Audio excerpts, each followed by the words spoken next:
All right, welcome to the Mix Lunch Rush edition. Yeah, I know. It's kind of crazy. It's crazy. We're doing a little later in the week, but earlier in the day. Trying to catch the lunch crowd. Yeah, maybe you're sitting in your office having lunch, or maybe right now you're in your car heading out to lunch. Hopefully you're not watching live if you're on your way to lunch. Yeah, that's not a good plan. But it's kind of rough on us because we've not had lunch yet, so we're starting to think through lunch. So maybe you have a good idea of where we could go to lunch. Maybe you're there saying, hey, meet us there.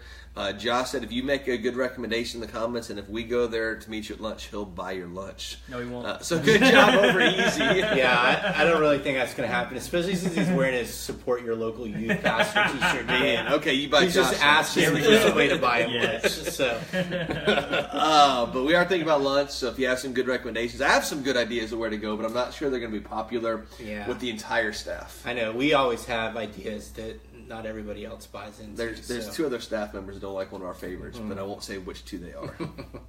But Chris, let's talk about, Sunday was a good overall Sunday. Yeah, it was a great Sunday. Just great Sunday. I just love what's going on these days.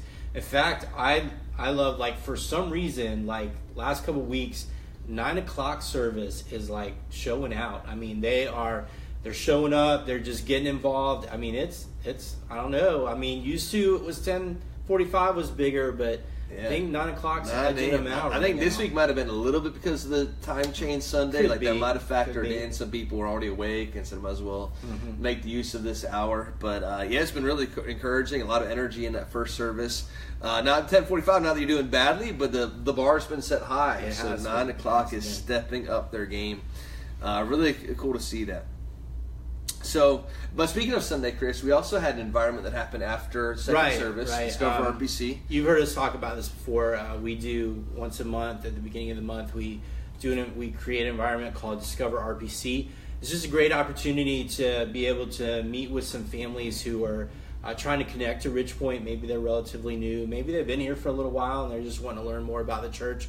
But this past week, we were able to do that, meet with a couple of families. It was just a great opportunity to share with them kind of the vision of Ridgepoint Church and why we exist and what God's calling us to do.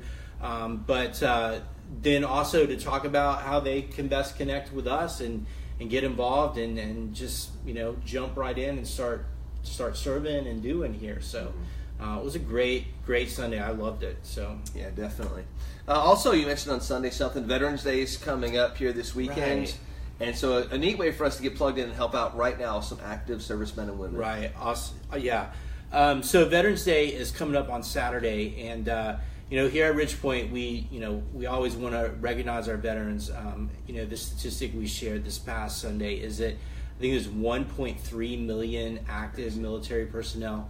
And that's not to mention all of the people who are no longer active, who've served before, and just a huge number of people out there that obviously need to be thanked for their service, for their sacrifices that they've made, the sacrifices that their family have made, giving up a portion of their life basically to serve and to protect us. And so but we do that often, and we say thank you, and we want to continue doing that. But this year we also wanted to provide just kind of a practical opportunity for us to do something, not just say thank you, but to actually do something. And so we were approached about this not too long ago. I'll show you this little device that I have here. This is called a military Bible stick. It's actually was created by an organization called Faith Comes by Hearing, and they put out audio Bibles all around the world. Usually they're like this, but they're white. This one was created specifically for the military, so it's black. It has a low light, meets kind of the low light standards that the personnel have to follow when they're out in the field.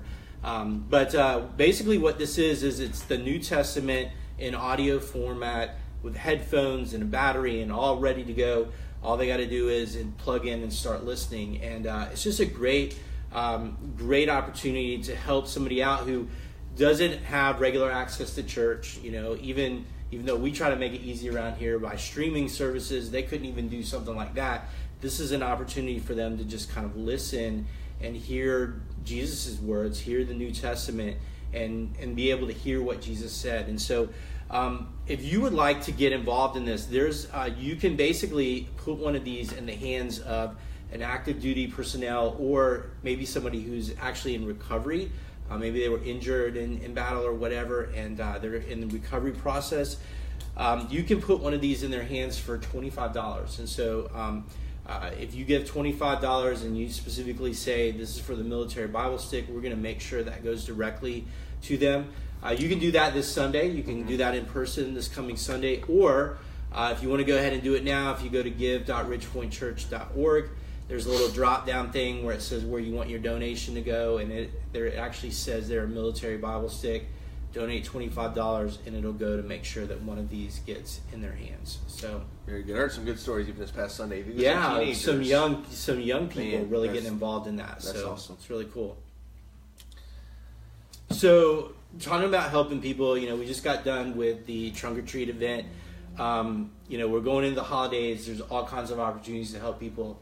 Tell us about the next one coming up. Yeah, man. Thanksgiving Outreach. I could probably say this about like 5 or 10 events a year, but Thanksgiving Outreach is like one of my favorite events all year long. We have a chance to partner with Impact Ministries. They're kind of headquartered for this event out in Eloise area. And we partner with them and literally countless other churches and people from churches from all over the county to help deliver 5,000 meals every Thanksgiving. Ridge Point's role in all of this is we take these giant cans of green beans right here. I'm going to try to do this. These giant cans of green beans, we buy these gallon cans, and then the Wednesday before Thanksgiving, we actually open up all of those cans of green beans, and just it's a good time to be able to do that. And as we do that on Wednesday, we also have a chance to volunteer on Thursday in delivering those. But first thing we need 250 cans of green beans. So far, Chris, I think we have like 7. Yeah, but we have a couple of weeks. We have a couple of weeks. So this week, get after it. If you're out at a bunch of different local stores, pick up the gallon cans. We'd love to be able to do that. But this coming Sunday, if you want to volunteer either to help out on Wednesday for opening up the cans of green beans, we need a team of people to be able to do that in Eloise the Wednesday over Thanksgiving. Or if you want to help out even on Thursday, the morning of Thanksgiving, and helping pack and distribute those meals, this coming Sunday at church, we'll have a chance to sign up to be invested in that. Again, one of my favorite events of the year. I love the work that they do and the chance we have to partner with them and all of that. Yeah, very cool, very cool.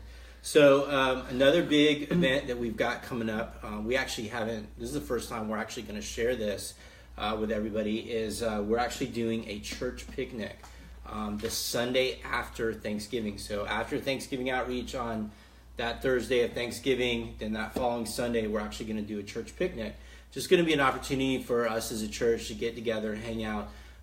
If you've been here very long, we do these every so often. We're actually going to do this one over at Simmers Young Park, which is not too far from here. We'll have directions and all that kind of stuff available, but it's basically a stone's throw from here. And we're going to do that at 10 a.m. So we'll get started at 10 a.m. We're going to do a little service, sing a couple songs, that kind of thing. But then the main thing, we're going to eat together, which we always love to do. So, and we'll be sharing a little bit more, like the details of, we're going to ask you guys to bring some things. We'll share all of that stuff on Sunday, but mark it on your calendars. Make sure that you're here for that. And that's awesome, because normally, like, I love Thanksgiving leftovers and all of that, but by Sunday, you're like, I need something new. Something different. So no more turkey sandwiches. Hot dogs. Exactly. Man, it's going to be a good time. Let's do a cookout. So and we'll have a service there in the park. Like, we'll actually have church there in the park. So, all right. So you mentioned on Sunday that just because we follow Christ doesn't mean that we're exempt from our pain. And obviously, that's really kind of come to light, especially in this week.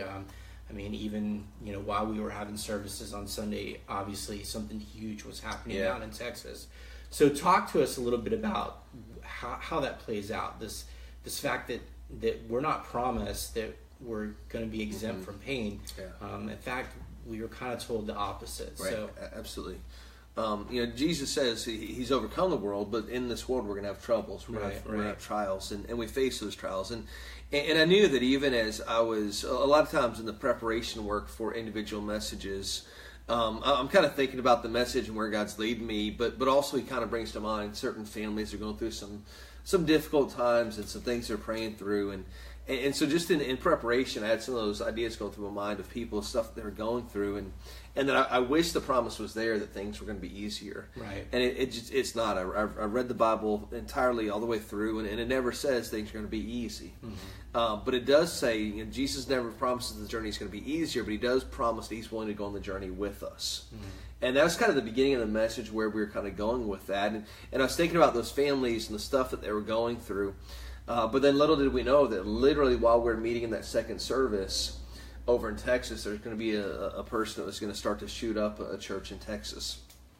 And in the backlash that followed, I've read a lot online the last couple of days of people who've even attacked churches and Christians saying, we say pray for Texas. And I saw one person say that the people that were in that church had their prayers shot out of them, and it just is literally is tantamount to Christian bullying. Like they're trying to bully people because of their faith, and yet I think sometimes our answer to that is to look at that and say, I don't understand. Like these people were in church, like they're doing what they're supposed to do. How could God allow something like that to happen? And the truth is, we live in a world that's fallen. Mm-hmm. We live in a world that's full of people who sometimes make really, really bad choices. And Jesus' promise is never that things are going to be easier. It's not that, man, if you follow Jesus, everything's going to be easy. Like you say, Chris, sometimes it's the opposite. Right. But his promise is, even though the journey isn't easier, I promise to be with you in the midst of that journey. Okay. So, and kind of going into this a little bit more, your big idea is this idea that when we lean into our weakness, that it forces us to lean on our Savior. Mm-hmm. So when we kind of recognize in our life that there's these weaknesses that we have, that these weaknesses kind of point us to Jesus. It causes us to rely on him. So, but how does that kind of happen practically? Like, what does it mean to like lean into our weakness? Yeah. I want to be careful about how we use this, because we have to practice what the Bible calls discernment, which means we have to think things through critically. And so it isn't that if I've made a bunch of mistakes in my life, right? If my weakness is drug addiction, I don't want to lean into my drug addiction and do more drugs or anything like that. It's not saying to lean into the things that we've messed up in order to bring difficulties that have come into my life. But sometimes there are things that are beyond our control. Right. There are things that just have happened to us. Maybe other people have done them to us, or circumstances have dictated these things happen. We've gone through pain. We've gone through loss. None of that has anything to do with what we've done. And so often we try to hide from that and mask that. And you'll see people go through a traumatic time and ask them, how are you doing? And everyone just wants to act like we're indestructible, like we're supermen and superwomen, and say, oh, I'm fine. Mm-hmm. But there has to be some sort of transparency. Ultimately, the way we make this life most meaningful is by having some deep, meaningful relationships, that when someone comes up to us and says, how are you doing? And this isn't for everybody. I'm not saying go up on Facebook and post all your problems. But that you have one or two or three key individuals that you can be willing to open up to and say, man, I'm kind of struggling with this right now.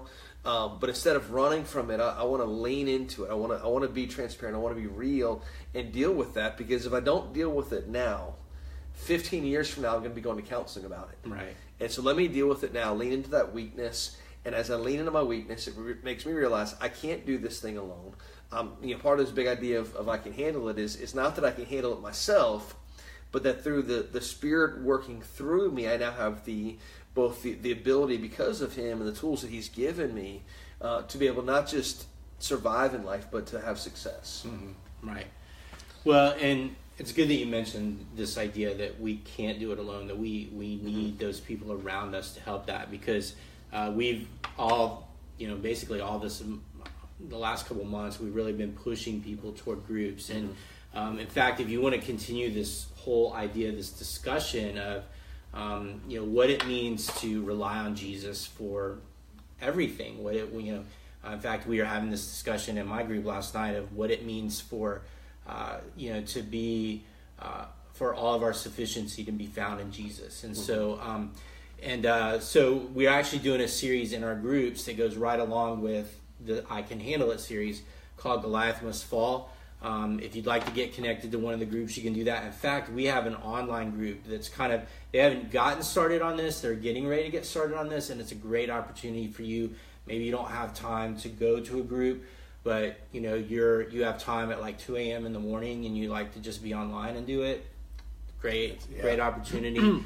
So if you would like to get involved, you can actually email me, Chris@ridgepointchurch.org, and we'll get you hooked up with the online group or with any of our groups that you might be interested in.